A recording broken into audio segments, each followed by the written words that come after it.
Bonjour Jean-Pierre, Bonjour. merci d'avoir accepté ce rendez-vous du Club Lamartine. Ce rendez-vous est donc filmé en podcast sur Deezer, euh, Spotify et iTunes. Euh, Merci encore d'avoir accepté ce rendez-vous.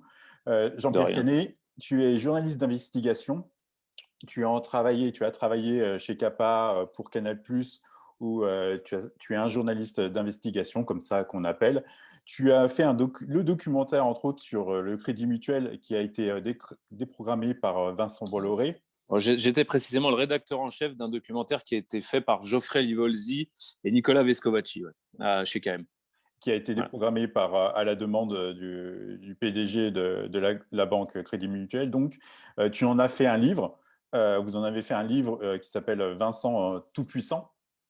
Et depuis, tu as été rédacteur en chef d'Envoyé spécial.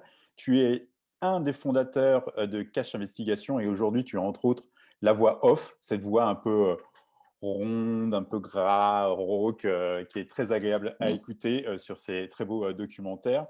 Et tu es aujourd'hui l'invité du rendez-vous du Club Lamartine pour ton dernier documentaire qui a été diffusé sur France 5 et qui est en replay sur le site internet, qui s'appelle Irak, destruction d'une nation, qui est un très très beau documentaire et très intéressant. Et je voulais savoir comment t'es venue l'idée de ce long film, parce qu'il fait 4 heures en 4 Ouais, épisodes. c'est une série de 4 épisodes, Ouais. effectivement. Ouais. Alors, pour plusieurs raisons. D'une part, parce que tout bêtement, j'avais couvert l'invasion de 2003, l'invasion américaine de 2003. J'étais du côté du Kurdistan irakien, donc dans le nord du pays. Et j'avais couvert l'avant-guerre et puis ensuite la chute de Kirkouk, enfin la chute. Oui, la chute du régime de Saddam, et nous avions filmé, nous, notamment des scènes. Enfin, on avait été là le jour où Kirkouk était tombé, avait quitté le régime irakien, et puis également Mossoul et toute cette région-là, voilà, où pas loin de Tikrit, mais moi j'étais pas allé jusqu'à Tikrit. Donc c'est déjà pour ça, parce que c'est une affaire majeure, cette invasion américaine de 2003. C'est quelque chose qui de toute façon, même déjà en 2003, lorsque nous étions sur le terrain, nous ne savions pas comment les choses allaient évoluer, mais nous savions que c'était un événement historique majeur. C'était pas très compliqué de le deviner. On était au cœur de l'histoire qui se déroulait. Il se trouve que ça a mal tourné, que par plusieurs étapes importantes ont fait qu'à la fin, il y a la création d'un monstre islamiste qui s'appelle Daesh et qui a rendu le terrorisme qui a fait du terrorisme une entreprise industrielle et politique majeure, dont on a payé les conséquences en France notamment. Donc ça, c'est la première raison. On voulait expliquer un petit peu, on voulait comprendre pourquoi ce monstre s'est créé, mais pas seulement dans l'immédiateté de l'actualité. On voulait comprendre le processus historique qui était à l'œuvre, car nous avions déjà le sentiment en 2003 que les décisions de l'administration Bush étaient elles-mêmes issues d'un processus historique. Même si on n'en parlait pas tellement dans nos papiers, enfin dans nos couvertures que nous faisions, moi à l'époque pour Canal+ et iTélé. Mais on le sentait. Puis on avait Fox News qui était là. On avait toute cette administration américaine qui était assise sur une idéologie républicaine, enfin de droite très dure américaine, qui avait été portée au pouvoir notamment par une partie des fondamentalistes chrétiens américains. Je ne sais pas si on se souvient de ça, mais c'était déjà très très actif. Donc c'était important pour nous de comprendre en quoi ça, ce moment-là, aujourd'hui, nous nous sommes dit que ce moment-là était déjà historique et que nous voulions, à travers cette série, comprendre le processus qui avait créé Daesh. Mais ça ne suffisait pas d'analyser ça, il fallait aller plus loin. En fait, il fallait démarrer avec le principal intéressé pour lequel tout ça a basculé, c'est-à-dire Saddam Hussein et son régime baathiste, Saddam Hussein lui-même a pris vraiment les rênes du pouvoir en tant que numéro 2 en 72, et il est devenu officiellement le président irakien, dictateur, tyran, en 79.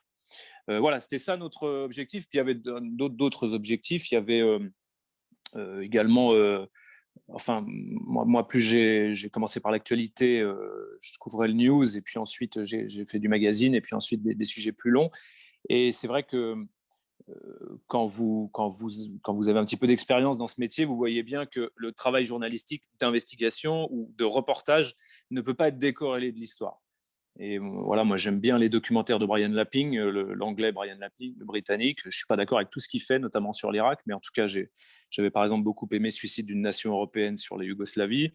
Évidemment, je pense que les passionnés de ce genre d'aventure, quand je leur parle de Vietnam, de Ken Burns, ça doit leur parler aussi. Je ne sais pas si tout le monde connaît, mais en tout cas, pour ceux qui aiment les documentaires historico-politico, géopolitiques et voir comment les humains se vivent tous ces tumultes-là, ben, je conseille cette série documentaire formidable qui s'appelle Vietnam de Ken Burns. Voilà, c'est un peu tout ça, du fond et de la forme. C'est vrai, ce qui est vraiment intéressant dans le documentaire, quand j'ai commencé, je ne m'étais pas aperçu qu'il y en avait pour autant de temps. Et je les ai regardés à la file parce que c'est l'histoire d'une génération politique, en fait. Moi, je suis né en 73. Moi aussi. Saddam Hussein prend le pouvoir un peu avant ma naissance. J'ai en gros 20 ans, un peu plus de, ouais, j'ai un peu moins d'une vingtaine d'années au moment de la première guerre en Irak. Et ce qui est vraiment intéressant dans ton documentaire, c'est comment tu vois le mécanisme qui se met en route, en fait. Et comment la France aussi joue son jeu. Entre autres, cet attentat en 83, le 23 octobre 83, le lien de cette dizaine de militaires tués à cause ou en raison de notre soutien à Saddam Hussein, quoi. Alors, c'était l'attentat du Drakkar. C'est un attentat qui, à ce jour, est le plus meurtrier depuis la guerre d'Algérie pour l'armée française, 58 morts. Et c'était donc un attentat qui avait été commandité par les Iraniens via des forces locales. Hein. On en connaît un certain nombre aujourd'hui, le Hezbollah notamment, mais ce n'était pas le Hezbollah directement. On est assez coutumier dans ce genre de situation de groupes qui se forment.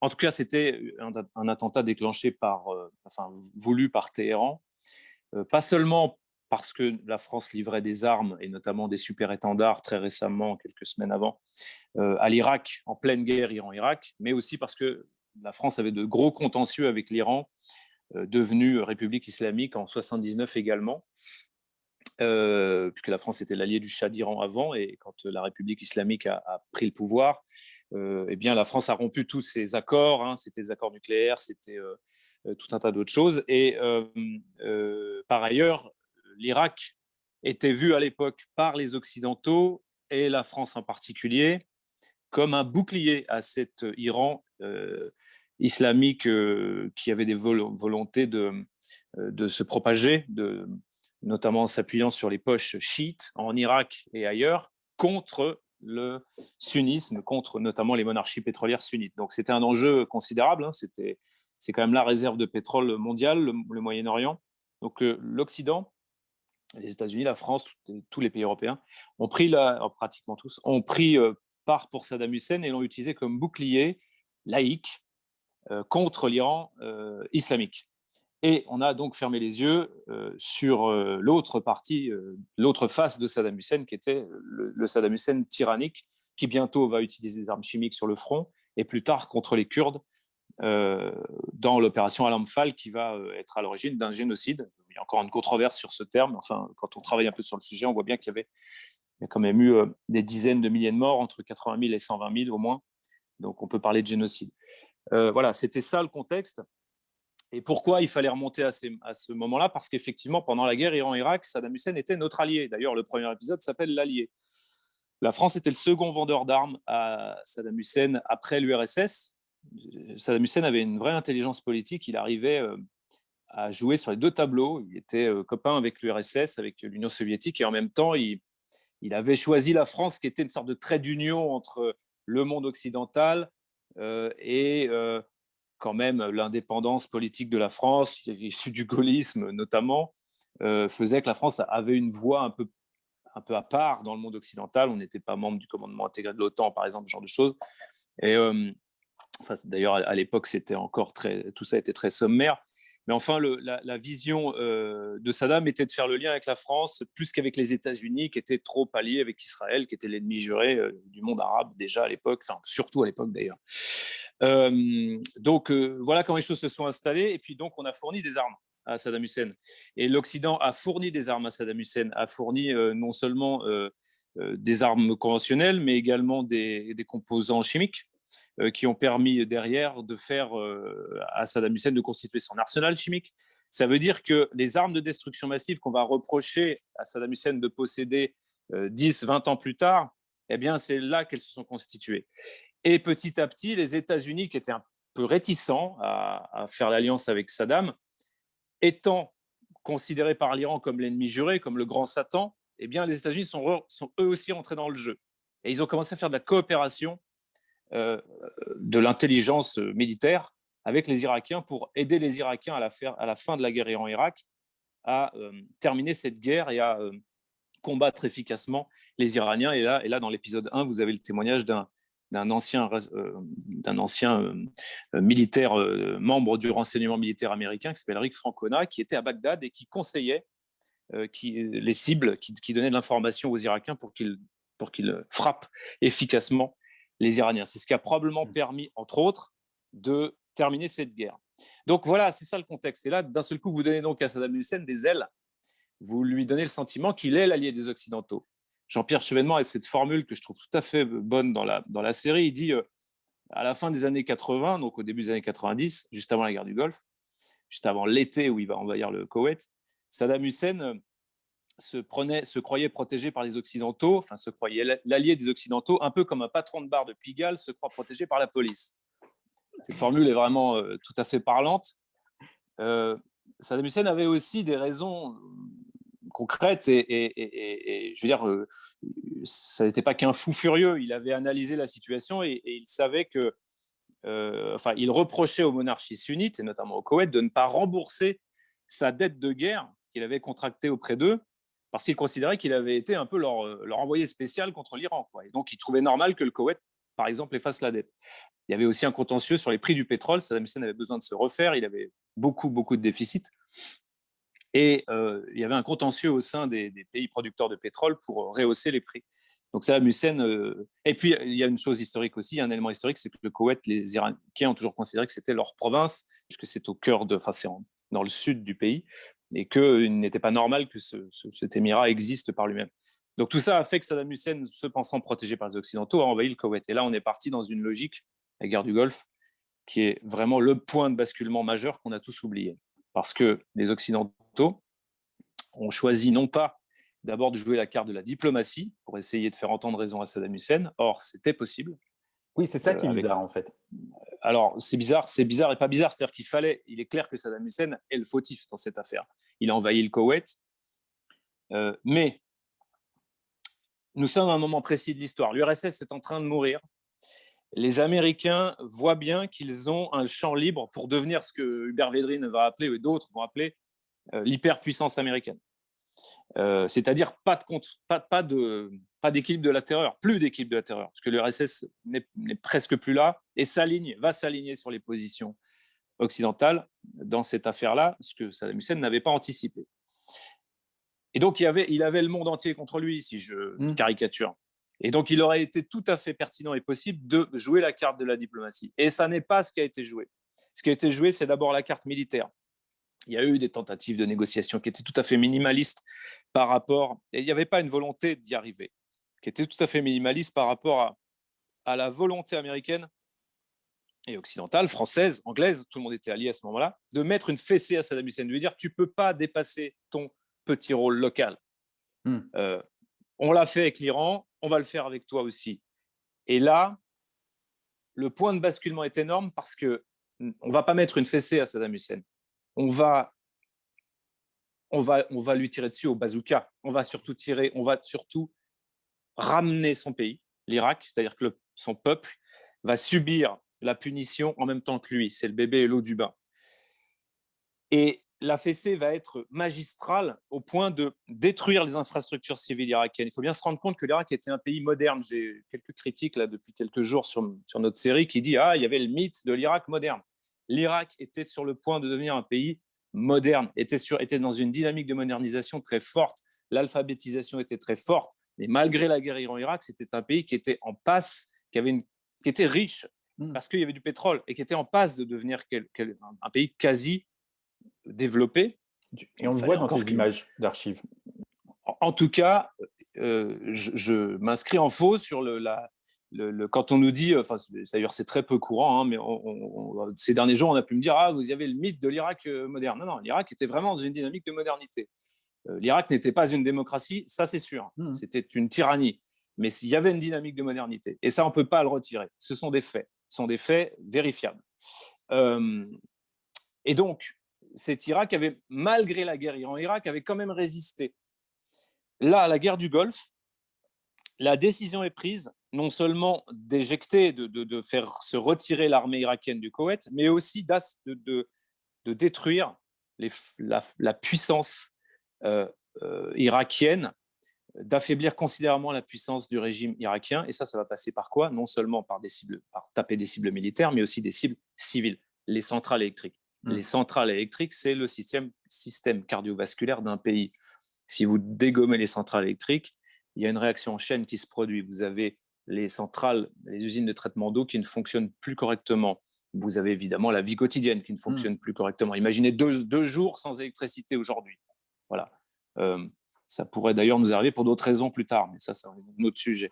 Il s'est passé ça. On a ramené, c'est une formule, mais elle est parlante, et beaucoup de diplomates onusiens l'emploient. On a ramené l'Irak au Moyen-Âge. Et donc, on a fait payer tout de suite au peuple irakien la folie de son dictateur sans avoir joué une carte diplomatique crédible.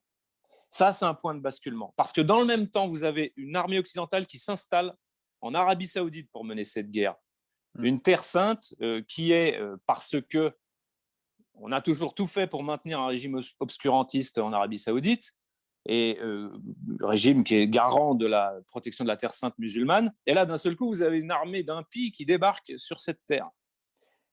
L'Arabie Saoudite à cette époque, c'est toujours un peu le cas aujourd'hui, mais l'Arabie Saoudite à cette époque, c'est un pays qui ressemble un peu à la France juste avant la révolution de 1789. Vous avez une bourgeoisie qui en veut à la monarchie. Et dans cette bourgeoisie, vous avez des rebelles, des jeunes rebelles, ce que raconte très bien Alain Chouet, l'ancien numéro 2 de la DGSE, qui témoigne dans la série, qui est un spécialiste du monde arabe. Cette bourgeoisie, il y a quelques personnages comme Oussama Ben Laden là-dedans. Et donc, il voit que le discours de la monarchie saoudienne est l'inverse de ce qu'il faudrait, de ce qu'ils ont toujours entendu, c'est-à-dire que la terre d'islam d'Arabie Saoudite doit être protégée de la venue des non-musulmans, des koufars, quoi, quelque part, des impies, en tout cas des gens qui sont impurs. Tout ça accumulé, donc destruction et très forte de l'Irak, une forme d'humiliation politique qui va faire que ces mouvements radicaux vont d'un seul coup devenir populaires. C'est ce qu'on va appeler de manière tout à fait imparfaite la rue arabe. Eh bien ça va produire une réaction, ça va produire quelque chose dont on va payer les conséquences 10, 20 ans plus tard. Ça va produire une sorte de choc des civilisations, si je veux reprendre Huntington. Un choc des civilisations, ça se fabrique. Hein. C'est des choix politiques. Voilà, ça, c'est ce qu'on essaye de montrer dans la série. Et ensuite, derrière ça, après 2 mois un mois et demi de bombardement très fort sur l'Irak, où clairement les Irakiens vont être battus à plat de couture, et d'ailleurs, il fallait absolument libérer le Koweït, c'est pas la question. Derrière, 12 ans d'embargo. On va imposer à l'Irak 12 ans d'embargo. Et là, on va finir de faire régresser le pays. C'est ça qu'on essaie de raconter. Et ça, c'est un terrain. Si on néglige cette analyse-là, si on néglige ce travail-là d'analyse de ce qu'a produit la guerre du Golfe et l'embargo pendant 12 ans sur la société irakienne, on ne comprend pas pourquoi derrière, les Américains, qui avaient déjà rien compris à la société irakienne quand ils envahissent l'Irak en 2003, vont en plus de ça payer les conséquences de ça. Parce que la radicalisation, la religion, dans le mauvais sens du terme, ça devient un refuge petit à petit. Et la radicalisation rampante de la jeunesse irakienne, elle commence déjà dans les années 90, à la fin des années 90.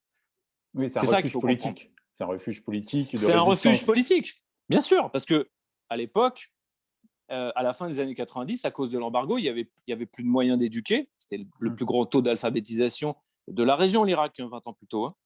Il y avait plus de moyens d'éduquer. Il y avait à peine des moyens de subsister correctement. Il y avait une corruption dantesque, parce qu'évidemment, le régime a profité aussi de la situation pour installer sa corruption qui était bien alimentée par l'extérieur aussi, par les sociétés extérieures.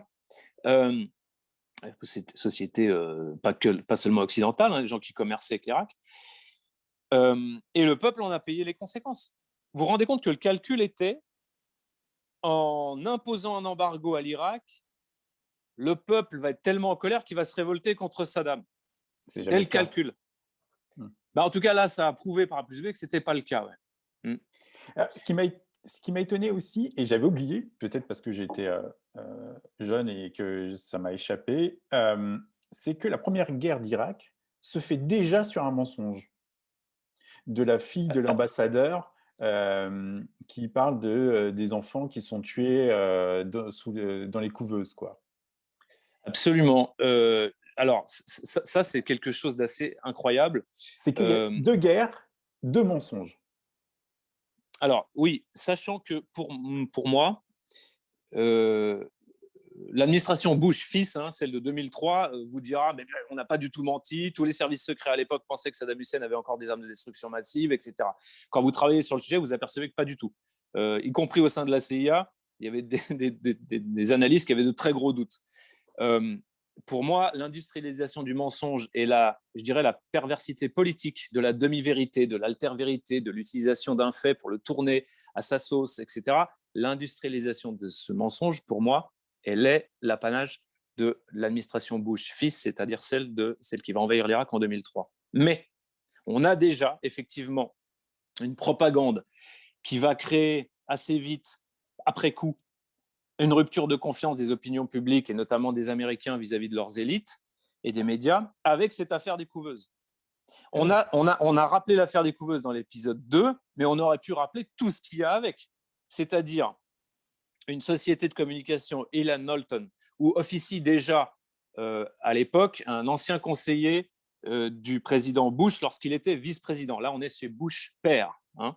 Bush père, qui est maintenant devenu président, l'un de ses anciens conseillers, lorsqu'il était vice-président avant, fait partie de cette société Ilan Knowlton. Ilan Knowlton va recevoir des millions de dollars pour faire témoigner des Koweïtiens sur les horreurs supposées commises par les Irakiens au Koweït. Et l'un des témoignages phares, c'est une infirmière qui voit donc des bébés qui auraient vu de ses yeux vus des bébés koweïtiens laissés sur le sol froid après que les soldats irakiens ont arrêté les couveuses de ces bébés. Tout ça était un tissu de mensonges. C'est incroyable. Et cette jeune fille, qui était mineure à l'époque, hein, avec 15 ans, c'était la fille de l'ambassadeur du Koweït. Alors, que les Koweïtiens aient eu envie de produire comment dire, une campagne pour prouver que cette guerre était nécessaire, bon, à la rigueur, quelque part, ils sont dans leur rôle. Mais qu'on ait fabriqué des mensonges à ce point-là, qu'en plus de ça, quelques semaines plus tard, parce qu'il y avait enfin, c'est fou, hein, cette affaire. Hein. Non seulement il y a eu cette conférence organisée à Washington avec la complicité de certains congressmen américains pour enfumer l'opinion, mais en plus de ça, ça va continuer. Il va même y avoir une conférence à l'ONU quelques semaines plus tard où un faux médecin va témoigner d'autres horreurs. Et ça va se passer quelques jours avant le vote de l'ultimatum. Donc, quand on parle de fake news, d'alter-vérité sous Trump, de manipulation, on a raison, hein. Attention, c'est très grave. Hein. Sauf qu'en fait, là aussi, les conséquences, le formatage, la rupture de confiance entre les opinions publiques occidentales et leur démocratie, sachant que les États-Unis, c'est le phare dans la nuit. Hein. Regardez aujourd'hui une interview de Barack Obama sur France Inter, on a l'impression d'interviewer Dieu. Quoi. On a toujours cette fascination pour les États-Unis et je pense que le meilleur service à rendre aux États-Unis, si on aime ce pays, ce qui est mon cas, il faut arrêter d'être fasciné par eux, en fait. Et la grande démocratie américaine, qui donne le là de toutes les grandes démocraties européennes notamment, et en France en particulier, hein, où on nourrit une sorte de fascination, comme je le disais, eh bien tout ça, ça produit des effets. Tout ça, ça produit au fur et à mesure des années qui passent, ça produit une distanciation, ça produit un manque de confiance, ça produit vous êtes capable de faire ça en fait. Voilà. Mmh. Quand vous voyez la mécanique des néoconservateurs américains de l'administration Bush fils, et là je parle par exemple de Douglas Fice que nous avons interviewé longuement, qui a d'ailleurs, que je remercie encore d'avoir accepté l'interview, parce qu'ils ne sont pas tous, on a demandé à tout le monde, hein, à toute l'administration Bush fils, on a demandé, on a fait des demandes d'interview. Le président lui-même nous a répondu un non poli, mais un non ferme. Dick Cheney et Donald Rumsfeld, je ne sais pas s'ils situent exactement où est la France, mais en tout cas, ils ne nous ont pas répondu. Et Paul Wolfowitz nous a répondu, il nous a dit oui, mais moi j'attends toujours la date pour le tournage. Et pourtant, il nous avait dit oui. Et Douglas Fice a courageusement affronté les choses, et voilà, il faut le remercier pour ça. Mais la mécanique de pensée de Douglas Fice, elle est quand même assez dingue. C'est-à-dire qu'à chaque fois que, par exemple, vous dites, vous l'interviewez sur l'existence des armes de destruction massive, de l'arsenal de Saddam Hussein supposé à cette époque. Manifestement, vous constatez que tout le monde a constaté qu'il n'était plus là. Il va argumenter le fait que Saddam Hussein était un danger potentiel, donc c'est pour ça que cette guerre a eu lieu. Et puis après, vous lui dites, il n'y avait pas d'armes de destruction massive. Et bien là, il va vous dire, dans une sorte de mécanique d'avocat ou qui a réponse à tout, il va vous dire, mais on s'en fichait des armes de destruction massive. Alors c'était quoi le problème? C'était, vous faites une guerre préventive parce que Saddam Hussein peut être un potentiel danger, mais à la fin, vous dites que les armes de destruction massive, on s'en fiche. D'accord. Vous vouliez donc exporter la démocratie en Irak? Non, ça aussi, c'est un grand mythe. On ne voulait pas exporter la démocratie en Irak. D'accord. Vous reprochiez à Saddam Hussein d'avoir des liens avec Al-Qaïda. Ça n'était pas le cas. Si c'était le cas, regardez ce qui s'est produit après l'invasion. Des officiers de Saddam Hussein se sont alliés avec Al-Qaïda. Réponse à tout. Voilà. Ouais. Ça, c'est la mécanique. Et les gens ne sont pas dupes, en fait. Mmh. Au bout d'un moment, vous n'êtes pas dupes. Vous voyez bien la mécanique qui est à l'œuvre. Donc, la guerre du Golfe, et les mensonges, ou en tout cas les arrangements incroyables avec la réalité, avec les demi-vérités, avec l'absence de preuves, mais un document, même faux, pouvait faire office de preuve à l'époque, ça crée une rupture de confiance magistrale entre les dirigeants et leur opinion, je pense. Et ce qui est incroyable, c'est que Bruno Le Maire, ministre aujourd'hui d'un gouvernement, dit que l'administration américaine, à cette époque-là, a menti. Et ça, c'est un témoignage extraordinaire qu'un ministre d'aujourd'hui dise ça. J'ai été très surpris que Chevènement, qui a plus d'engagement, dise sa vérité et son point de vue, et que l'histoire lui donne raison en plus.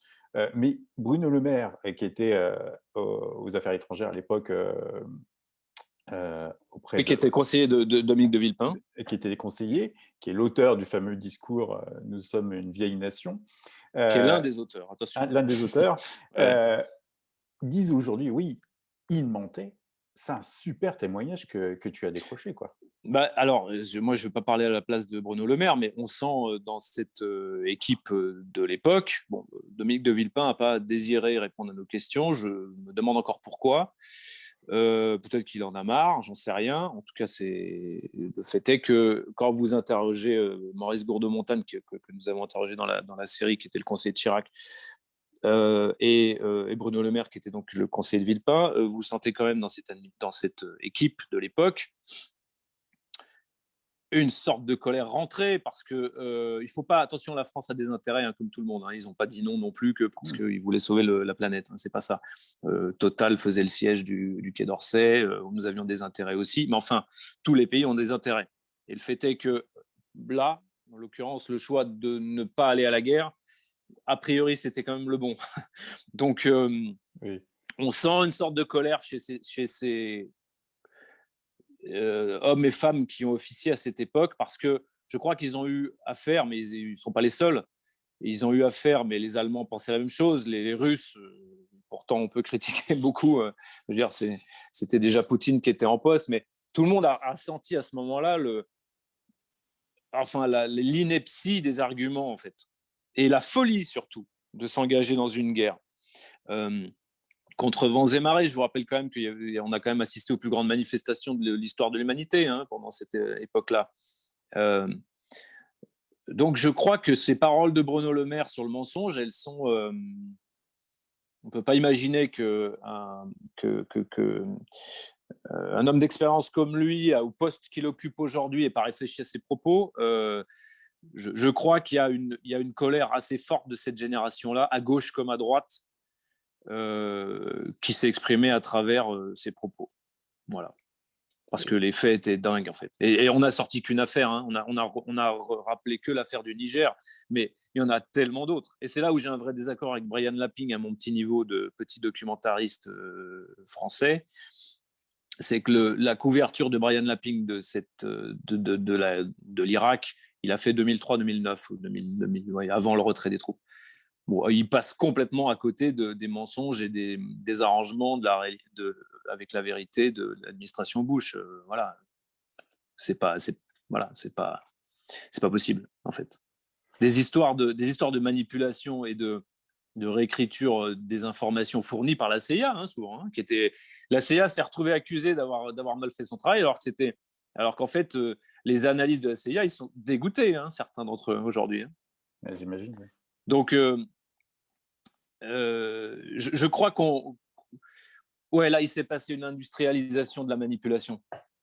Quand vous voyez George Bush aujourd'hui jouer les sages Oui. au moment où Trump, au moment de la crise que nous avons connue récemment avec le départ de Trump, ça vous fait rire quand même, parce que c'est là que ça commence, clairement. On a la mémoire courte, vraiment. Alors, ce qu'il y a dans ton documentaire, ce qui est incroyable, c'est qu'on voit une génération, Donald Rumsfeld, qui est quasiment là tout le long des gouvernances républicaines. Dick Cheney aussi. C'est vraiment les faucons. Paul Wolfowitz, qui est c'est incroyable. Moi, il y a Paul Wolfowitz qui était peut-être le seul, petite parenthèse en 2 secondes, qui était peut-être le seul au sein de cette administration à croire vraiment à l'exportation de la démocratie en Irak. Je crois qu'on peut. Lui, c'est un vrai néoconservateur, donc un transfuge plutôt de la gauche vers la droite sous Reagan. Le slogan de Reagan, c'était la paix par la force. Je le rappelle, il fallait obtenir la paix par la force. Et la preuve sur le terrain, c'était que les États-Unis avaient réussi à le faire en instrumentalisant la situation en Afghanistan contre la Russie, entre autres. Paul Wolfowitz, lui, pensait vraiment exporter la démocratie en Irak. Alors, je dirais que dans son cas, l'enfer est pavé de bonnes intentions. Il y a un personnage qui m'a vraiment touché, qui est Mohamed Sakki. Oui, Zaki, le commerçant de Mossoul. Le commerçant, qui est cet homme qui vivait dans un pays de paix, avec la terreur, bien sûr, mais comme toujours, on s'en tire dans la terreur, même dans la terreur, on s'en tire un petit peu, quoi. Et qui voit son pays se détruire au fur et à mesure. Et on le voit qui tantôt était contre Saddam Hussein, tantôt contre les Américains. Et à un moment, il voit Daesh arriver à Mossoul, détruire son pays et lui-même subir les attaques de cette armée d'intérieur, quoi. Oui, alors Mohamed, il a tout vécu. Il était soldat pendant la guerre en Irak. Il a perdu son frère pendant cette guerre. Il a subi beaucoup de choses. C'est un Irakien, c'est un sunnite de Mossoul. Les sunnites étant c'est l'obédience de laquelle est issu le clan de Saddam Hussein de Tikrit. Donc c'est quand même eux qui tenaient le manche, qui dirigeaient l'Irak. Et qui, à la faveur du renversement du régime de Saddam Hussein, vont devenir plutôt après ceux qui vont subir alors, ça ne veut pas dire que tous les sunnites étaient au pouvoir, c'est pas ça, c'est plus compliqué que ça, mais les chiites vont prendre leur revanche, si je caricature et si je suis très dans les grands traits, quand le régime va tomber. Donc il était un bon témoin, Mohamed, puisque il a traversé ces décennies, il a tout traversé, il a tout vécu, puis il n'était pas spécialement pratiquant forcené dans les années 70, quoi. Et sa famille, une partie de sa famille, dont particulièrement l'un de ses gendres, a basculé dans Daesh 40 ans plus tard. Pourquoi on a voulu, en fait, on a essayé de faire en sorte de suivre le destin de quelques Irakiens. On a aussi une famille chiite dans l'épisode 4, et puis le cher euh, Moqtada al-Sabawi, qui est le patron le cher de la tribu al-Sabawi. On a essayé de suivre comment les Irakiens avaient vécu tout ça. Voilà. On a essayé de voir comment ils avaient subi tout ça.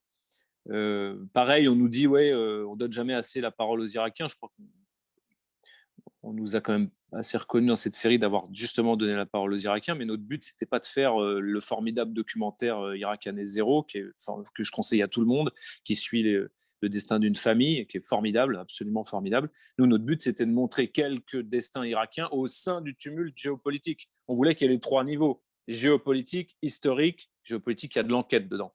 Historique et humain. C'était ça notre but. Et c'est pour ça que Mohamed, il est formidable, ce personnage, parce que d'abord, vous avez l'impression que la caméra, c'est une psychanalyse. Je ne suis pas psy, hein, mais vraiment pas.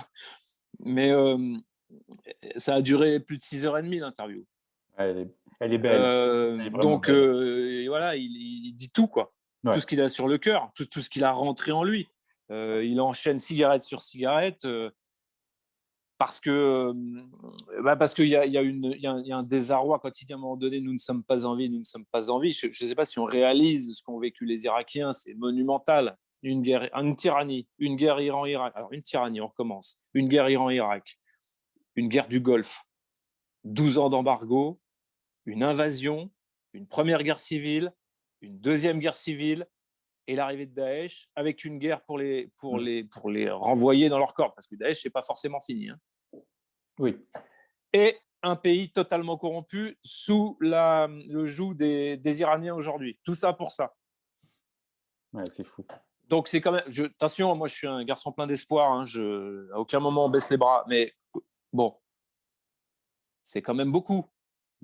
Donc, moi, en fait, c'est ça aussi. Cette série, elle n'est pas là pour dire il ne faut pas interroger le monde arabo-musulman sur la création de Daesh. Bien sûr que non, il faut le faire. Il faut le faire sans reculer devant ce débat qui est très important et qui d'ailleurs anime les musulmans et le monde arabo-musulman lui-même en priorité. Mais enfin, il faut aussi examiner les causes exogènes. Quand vous envahissez un pays en 2003, ce qu'a fait l'administration irakienne, après 12 ans d'embargo, l'administration américaine, pardon, après 12 ans d'embargo, faut quand même savoir ce qu'on fait, quoi.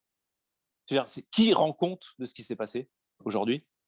Quand vous voyez, encore une fois, George Bush jouer les sages aujourd'hui, enfin, qui rend compte de ça? Moi, j'entends pas beaucoup sur les débats actuels. Alors, je regarde pas Zemmour en boucle, hein, mais j'entends pas beaucoup ce fait-là posé sur la table. Alors, ok, on va nous dire ah oui, encore, c'est la faute de l'Occident. Non, non, non, non, non, c'est pas ça. On examine les faits. Il n'y a rien d'anti-occidental à examiner les faits. Manuel Valls avait dit, sans doute sous le coup de l'émotion, en 2016, en rendant hommage aux victimes de Charlie, il avait dit expliquer, c'est déjà vouloir un peu excuser. Bah non, pas du tout. Expliquer, c'est comprendre pour éventuellement pas refaire les mêmes erreurs. Voilà, c'est ça qu'on a essayé de faire. Hein. Donc, interroger le monde arabo-musulman, évidemment. Oublier d'autres causes, non. Là, il y a aussi un personnage qui est le tchèque, El Bassaoui, qui est de la même famille que Al-Sabawi, pardon, le cher Al-Sabadoui. Al-Sabawi. Excusez-moi, Pas de problème. El-Sabadoui. Et qui est de la même tribu, c'est ça, que Ammar, qui est le premier terroriste au Stade de France. Quoi. C'est ça, parce que c'est vrai qu'on a tous oublié qu'il y avait eu un Iran. Enfin, il y en a peut-être 2 d'ailleurs, mais enfin, il y en a un sûr, c'est Ammar al-Sabawi, qui avait 18 ans, qui est venu se faire exploser au Stade de France. Ouais. Et on voit bien que là, il y a une distorsion même dans la société irakienne entre ceux qui vont combattre Daesh et ceux qui partent chez Daesh. Oui, parce que c'est vrai qu'à force de ne pas parler de tout ça, on a l'impression que les Irakiens, c'est un bloc monolithique, sont passés de la laïcité à la radicalisation à outrance et que c'est tous des assoiffés de sang avec un couteau entre les dents pour venir nous tuer. Non, les premières victimes de Daesh, ce sont les Irakiens eux-mêmes. Et ce sont les musulmans eux-mêmes, les Irakiens musulmans et pas seulement les Irakiens musulmans. Le cher al-Sabawi, il a perdu son père et son frère dans la reconquête de sa zone et de la reconquête de Mossoul à laquelle il a participé contre Daesh. En fait, voilà, il faut essayer d'examiner, et on n'est jamais assez spécialiste de tout ça. Jamais, jamais. Les gens qui se déclarent spécialistes, pour moi, sont des imposteurs. Plus on en apprend, moins on en sait. Vraiment, vraiment. Je fais pas le faux modeste, c'est vrai, hein. Plus on en apprend, moins on en sait. Vraiment. En tout cas, ce qui est certain, c'est qu'à force de ne pas parler de ça, de cette dimension-là, de ce qui est arrivé à l'Irak, on pourrait parler de la Syrie. Moi, je ne connais pas bien la Syrie, franchement. Je ne vais pas m'avancer sur ce terrain-là. Mais tout ce qui a été... Enfin, les choix géopolitiques qui ont été faits ces 20, 30 dernières années ont des conséquences sur les gens, sur les peuples. Voilà. Et quand vous n'avez plus rien, quand vous n'avez plus de possibilité de vous cultiver, d'avoir des perspectives dans la vie, pardon, à un moment donné, les monstres radicaux qui vous tendent la main, vous avez des chances de basculer dedans. Et il y a des tas de gens qui ne le font pas. Et c'est le cas de la tribu Al-Sabawi. C'est le cas de tout ce clan. La reconquête, elle ne s'est pas faite non plus avec la fleur au fusil, hein. Il y a eu des choses graves qui se sont produites, hein. C'est une guerre, hein. C'est sale. Il y a eu des massacres, c'était sale, c'est sûr. Mais il y a un moment où il n'y avait plus tellement le choix de ce qui. Enfin, les choses se sont. Daesh, c'était quand même. Voilà, c'était la mort au pouvoir, c'était l'obscurantisme absolu au pouvoir. Et les premiers qui ont subi ça sont les Irakiens eux-mêmes. Je dirais qu'il ne faut surtout pas établir de comparaison tout à fait dangereuse dans l'histoire, mais quand on explique la montée du nazisme, on ne cautionne à aucun moment le nazisme. C'est exactement ce qu'on a essayé de faire. Et quand vous expliquez la montée du nazisme, vous savez que les racines, elles sont les premières racines, c'est juste après la Première Guerre mondiale. Hein, c'est le traité de Versailles, c'est plein de choses. Il y a des causes qui sont liées à la société elle-même et d'autres qui sont liées aux décisions politiques. C'est à peu près ce qu'on a essayé de faire, en fait. Voilà. Tu parles très peu dans ton documentaire des Kurdes, alors hormis sur l'attaque du gaz, mais le lien entre les Kurdes et Daesh, c'est une lien. La confrontation plutôt. Non, la confrontation, on mentionne évidemment que les Kurdes étaient la force de résistance majeure juste avant l'intervention de cette coalition hétéroclite, hein, occidentale, iranienne, irakienne. Parce que en fait, alors je vais vous dire, non seulement on parle pas assez des Kurdes, on parle pas assez de la corruption sous l'embargo, on parle même pas de l'entretien de l'ambassadrice Glaspi avec Saddam Hussein une semaine avant l'invasion du Koweït. On ne parle pas de toutes les autres affaires de manipulation en 2002-2003 de l'administration Bush. On ne parle pas des fondamentalistes chrétiens. Il y a plein de choses dont on ne parle pas. Parce qu'en fait, on ne peut pas tout dire en 4 épisodes. C'est déjà 4 épisodes. Ouais. Pour moi, et merci France Télé de nous avoir permis de le faire d'ailleurs. Ouais. Et je salue au passage l'énorme boulot. C'est une équipe, hein. Je ne suis pas tout seul là-dessus, hein. Je ne peux pas citer tout le monde, et voilà. Mais enfin, déjà, Mathieu Goasguen, le monteur, voilà, on était quasiment co-réal tous les deux là-dessus. Et merci à lui. Merci à Thibaut Delavigne, le chef opérateur majeur de cette série. Il y en a eu d'autres derrière, mais lui a fait un travail formidable avec moi sur le terrain. On a vraiment, on a beaucoup bossé et il a fait un travail énorme. Et Ferhat Talani, entre autres, qui est l'un des journalistes, un de mes amis et collègues avec lesquels on travaille aussi là-dessus. Et en fait, on considère cette série comme c'est presque, bonjour les enfants, premier cours, comment ça s'est passé, quoi. Et maintenant, on va travailler sur le reste. C'est-à-dire que voilà ce qu'on a compris de la destruction de l'Irak. C'est très imparfait, c'est très critiquable. Mais voilà ce que nous, on a compris de la mécanique. Alors maintenant qu'on a à peu près établi les choses, maintenant, il faut bosser sur la corruption. Voilà, c'est ça, c'est un point de départ. Okay. Nous, on considère qu'il y a eu beaucoup de littérature, hein, j'en ai quelques-uns derrière moi, là, d'ailleurs, des bouquins de Paul Bremer. Il y a eu beaucoup de bouquins d'analyse en dehors des témoignages des participants eux-mêmes sur l'Irak. Et beaucoup de choses de produites. Il y a des choses qui sont en cours. Il y a par exemple l'historien Pierre Razou qui est en train de faire un travail, me semble-t-il, sur la guerre du Golfe. Voilà. Mais il y a pas, on n'est qu'au début de la compréhension de tout ça, selon moi. Voilà. On n'est vraiment qu'au début. Parce que là, l'enquête journalistique sur la corruption en Irak, par exemple, aujourd'hui, côtoie l'histoire. C'est pas si courant que ça, en fait, que ce soit aussi prégnant et aussi fort. Ça veut dire que là, il y a un vrai travail conjoint à faire de journalistes d'investigation de grands reporters aussi de ces zones, et en particulier avec les Irakiens eux-mêmes, hein, en commençant avec les Irakiens eux-mêmes, je veux dire les journalistes et les historiens irakiens, et donc alliés au grand corps de l'histoire, parce que les historiens prennent toute leur place maintenant sur cette affaire. Mais on n'a pas compris encore les conséquences de tout ça. On n'est qu'au début, pour moi. En tout cas, merci d'avoir accepté, Jean-Pierre Canet, journaliste d'investigation, d'avoir accepté ce rendez-vous. Merci de nous avoir expliqué merci à vous. ce documentaire Irak, Destruction d'une nation, qui est en replay en bon français sur le site de France 5. 4 super documentaires, 4 épisodes, vraiment génial, parce que bien souvent, on ne prend pas le temps d'expliquer les faits et de voir ces faits dans leur globalité. Et ce documentaire-là explique vraiment bien l'histoire de l'Irak et des conséquences sur nous aujourd'hui, quoi. Je pense que nous avons dû faire plein de choix, donc forcément des impasses, mais en tout cas, on a essayé d'expliquer ce processus, clairement. Et tout est critiquable et tout doit être critiqué. Mais en tout cas, merci à vous. Vraiment, merci. À bientôt. À bientôt.